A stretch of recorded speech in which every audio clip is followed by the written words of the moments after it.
Só para aproveitar só para eu dizer. Então, os dois critérios que eu tinha dado eram 10 milhões de reais, 100% de cobertura. As seguradoras estão pedindo 30% de cobertura e 100 milhões de reais. Eu quero ver o que as construtoras e as empreiteiras estão pedindo.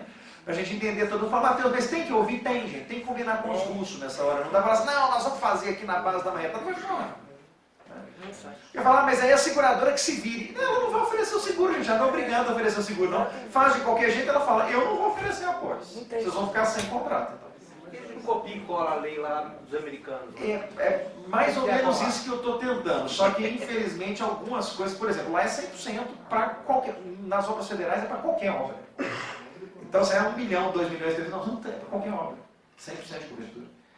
Só que eu acho que nós vamos ter que ter um pouco mais de calma.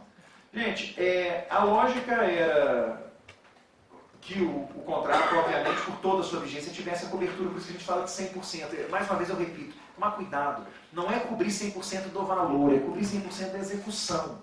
Porque são coisas diferentes, ninguém está falando em cobrar uma multa no valor da obra. Nós estamos falando em entregar a obra e o governo vai pagar pela entrega da obra. Então, hora nenhuma tem o risco da seguradora, sem receber nada, ter que entregar a obra toda. Isso não existe, gente. Não existe. Mas quando a gente fala que cobrir 100%, é que ela tem que entregar a obra toda. Toda a obra, recebendo o que tiver de saldo para receber no momento que a obra foi abandonada. Então, se a obra for abandonada no momento 1, a seguradora vai receber 100% do valor que tem para ser pago e vai executar 100% da obra. É por isso que a gente fala que a cobertura é de 100%. Numa cobertura parcial, eu volto a dizer que eu tenho muita dificuldade de entender como é que ela funcionaria. Será que não é diferença só no entendimento, não? Será que o pessoal não está entendendo que é 30%? Será que nós estamos agarrados não é no entendimento do negócio?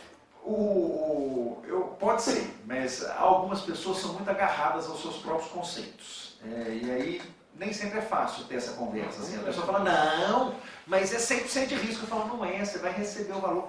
Não, mas e se ele recebeu tudo e não executou nada? Aí me dá um pouco de preguiça, porque eu falo, olha, é não entender como é que funciona a obra pública. Qual que é a conta que a seguradora devia fazer? Tecnicamente, é momento de disposição máxima de caixa.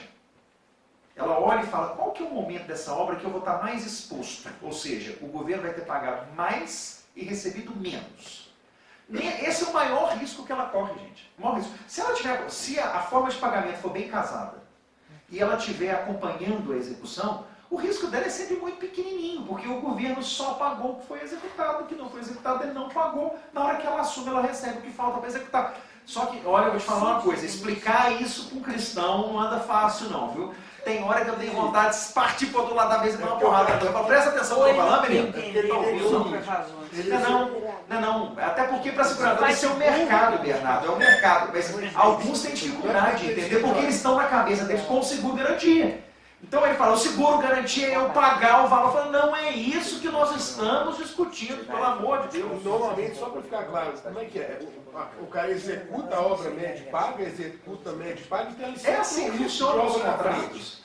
Se a prefeitura, no nosso o risco é do privado, gente. A prefeitura não, o poder público não paga antecipado, ele só paga depois da medição. Então a exposição da seguradora é normalmente muito pequena, porque ela teria que estar em alguma fase do projeto em que o risco não é a medição, é porque às vezes se eu paro a obra em algum ponto específico, o custo de mobilização de uma outra empresa para assumir a obra naquele ponto talvez seja grande. Mas é isso por isso que eu falo que você tem que fazer uma conta de disposição máxima. Ela vai lá, olha, a obra está aqui, então o cara vai pagar. Qual que é o risco? Vou te levar para a próxima reunião com o segurador.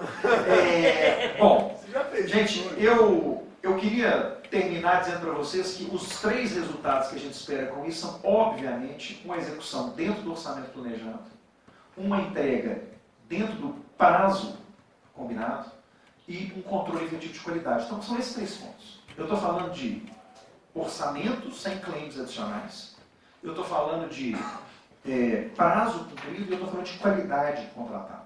São essas 3 coisas. E aí, gente, mais uma vez, não pode misturar com seguro garantia. Porque se misturar com seguro garantia, a gente não sai do outro lado. Diga. Matheus, e obras que envolvem desapropriações que são responsabilidade dos entes públicos, por exemplo? Aí se a justiça chega lá, eu contei que eu vou desapropriar, mas a justiça me fala, não posso, por causa disso, a obra terá que ser parada. Todas as vezes que eu tenho o fato do príncipe, o fato externo, o ato terceiro que paralisa a obra está paralisada, o cronograma da obra está paralisado, os pagamentos estão paralisados. E, obviamente, o seguro está suspenso naquele período. O seguro tem que acompanhar. O que algumas apólices vão apresentar é uma limitação para isso. Que a seguradora começa a ficar preocupada.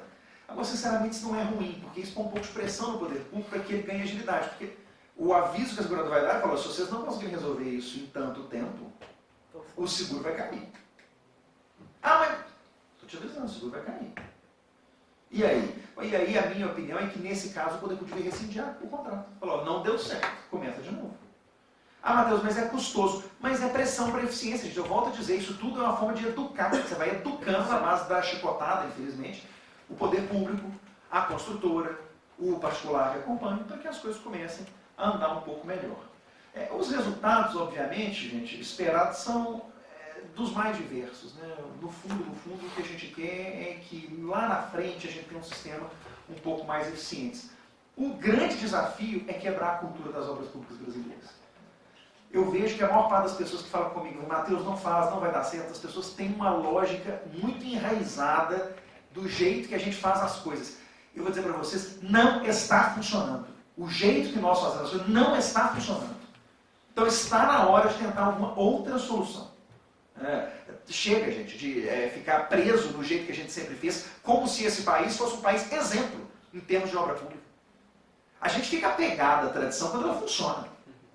Agora, nós vamos mesmo, literalmente, sinceramente, em ano de petrolão, nós vamos ficar defendendo um modelo brasileiro de licitação como sendo um modelo imaculado, eficiente. Sem nenhum trocadilho, é o medo do novo. É o medo do novo, mas a gente sai do outro lado, viu, Cláudio? Eu não tenho dúvida, não. É claro, gente, que para isso nós temos que chegar no texto bom. Eu não publiquei o texto ainda no qual eu estou trabalhando, porque eu quero romper essas dúvidas que eu ainda estou compartilhando com vocês. Espero todas as contribuições, anotei as discussões que nós tivemos aqui e tudo mais que vocês queiram mandar para a gente tentar construir isso. Vou terminar as minhas conversas com as entidades e o texto deve estar pronto para ir para a rua no mês de setembro. No mês de setembro nós vamos apresentar o texto. Esse projeto vem como um projeto da Frente de Ideias, não vem como um projeto do Matheus. Então, Oswaldo, Irlan, Gabriel, Dorgal, Rafael Martins vão estar juntos na proposição. Porque é aquilo que eu disse para o Paulo Amar, que hoje cedo falei para vocês, né? Assim, a autoria não é um negócio que mexe com o meu ego. Assim, eu sou vaidoso certamente com outras coisas, não é com isso. O importante é a gente tentar, então, trazer uma sensação para casa de que esse projeto importa, que esse projeto é relevante. O apoio dos setores envolvidos vai ser relevante, porque se as seguradoras forem contra, as construtoras forem contra, as empreiteiras forem contra, não sai do outro lado. E aí tem um trabalho de convencimento do caminho. O prefeito deu uma sinalização lá atrás que ele não gosta da ideia. Então, Matheus, não me parece que isso funcione. Mas é o brincadeira que eu fiz com ele. Falei, prefeito, está funcionando do jeito que está aí? Ele falou, também não. Eu falei, então vamos lá, vamos dar uma chance. Então vou fazer um trocadilho de novo. Vamos dar uma chance para o novo. Vamos ver se a gente consegue sair do outro lado. Gente, Vitor, você ia falar?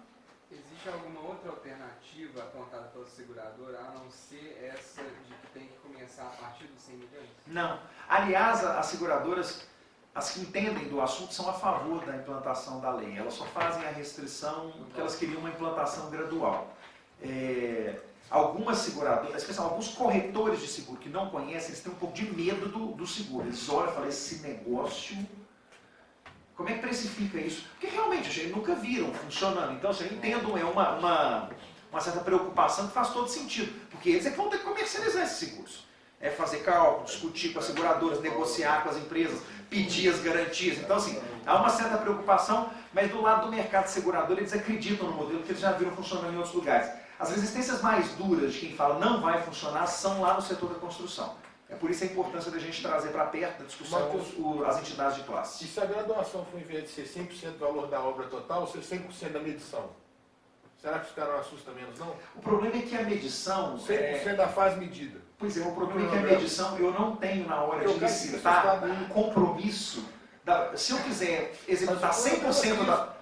Pois é, mas o cronograma físico-financeiro nas obras públicas, ele não é vinculante, senão no prazo final. Eu não sou obrigado a executar devagar. Se eu quiser executar rápido, eu posso. Você recebe só de acordo com ele. Mas se eu executar rápido, o grau de exposição em cada momento pode ser grande. Porque eu volto a dizer, pensa, mesmo que as seguradoras entendam que nós não estamos falando em pagar o valor da obra e tal, que elas têm que entender isso, né? Que nós não estamos falando de seguro garantia. Mesmo depois que elas entendem isso, tem um risco que para elas é muito difícil de medir hoje no Brasil por falta de experiência, que é, tá bom, a empresa abandonou o viaduto, ele estava com um vão construído sobre uma via, faltando um vão do outro lado, e os pilares já de pé. Qual que é o custo de mobilizar outra empresa para calçar essa estrutura toda de novo, já que a primeira empresa que abandonou a obra já tirou os calços todos? Porque é essa dúvida que você vai falando, eu não sei quanto custa isso, o cara pegar algo no meio do caminho. Quem é que conhece a engenharia sabe que não custa, eu acabar de executar 50% de uma obra não custa só 50%, porque o custo de mobilização da obra é grande. Isso às vezes representa 5, 10, 15%. Matheus, mas está previsto lá no contrato o custo de mobilização. Está de mentirinha, gente. Porque o que está medido lá é uma ficção de uma medição de mobilização, que não significa efetivamente o custo de mobilização. Então não é fácil. Assim, eu entendo a preocupação das seguradoras. Eu não sei, mas eu trabalhei com orçamento muito tempo, é um privado, né? Fazia orçamento para CSN, a própria da Mariana lá, aquele Samar. Eu achei que ele não ia nem falar, estava igual a minha avó, que não fala câncer, que ela tem medo da palavra. Mas chega numa situação, um orçamento muito sério, bem feito, tem esse tipo de mobilização. A própria seguradora, se é um nicho de mercado muito bom que vai abrir para ela, né?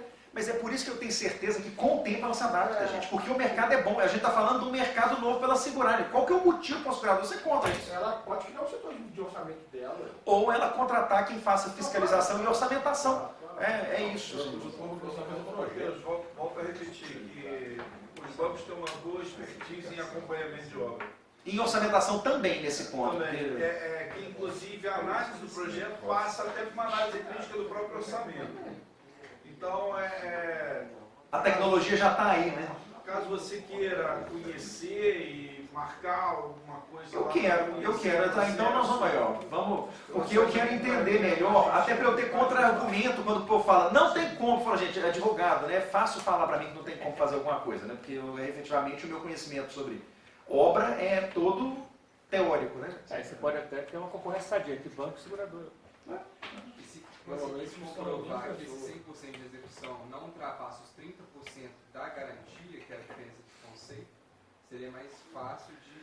Eu continuo achando que o que você está falando e o que você falou são a mesma coisa, na verdade. Assim, só que eu acho que é muito mais permitir que as seguradoras compreendam que nós não estamos falando em pagamento de um prêmio, de pagamento de um sinistro no valor total da obra, e sim de acompanhamento da execução do resto da obra mediante recebimento do resto do preço. É essa conta que eu preciso que as seguradoras entendam.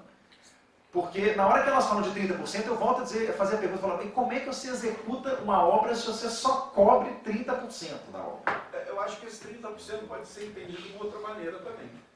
Já que você está lá 10 milhões de cobertura pelo poder público dessa obra orçada em 10 milhões, o 30% deve estar no excedente disso, que é onde ocorrerá algum problema de... Não, mas eu até entendo o que você está falando, mas não é isso que eles estão falando, não. Eles estão falando em 30% mesmo. O que eu acho que a gente pode mostrar é que o grau de exposição, que é isso que você falou, que a escrita falou também, ele nunca chegará sequer aos 30%. É isso que eles têm que entender. Eu vou te falar sinceramente, eu acho que a solução para isso lá pelas tantas vai ser trazer, o problema é que o meu projeto é local, então o recurso para a seguradora admitir isso é menor. Mas no fundo, você tinha que pegar um diretor americano de uma grande seguradora desse setor e trazer o cara para conversar com os diretores das seguradoras daqui e falar, não, gente, peraí,